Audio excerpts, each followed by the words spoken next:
Hello, everyone, and welcome back. News headlines in English for 23rd of October.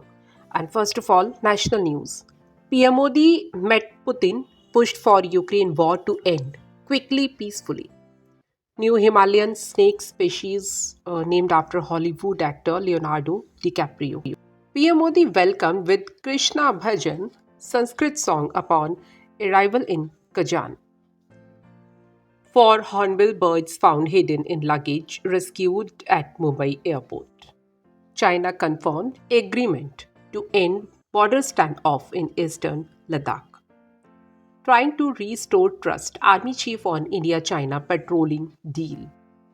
And now some international news. Ukraine-Russia peace talks may hinge on US election outcome, Zelensky. Ukraine not seeking nuclear weapons from the West, President Zelensky said. First case of Mpox variant detected in Germany. And now some sports news. Hockey, cricket, wrestling, badminton, TT dropped from CW Commonwealth Games program.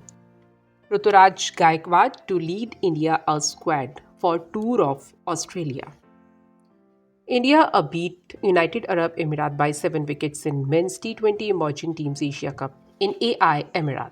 Women's T20 World Cup 2024, Harmanpreet Kaur named in team of tournament.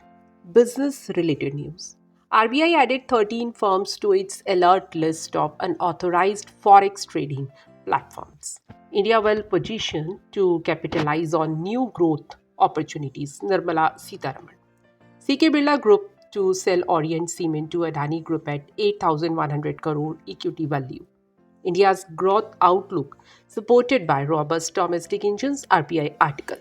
And that's all in news. Thank you.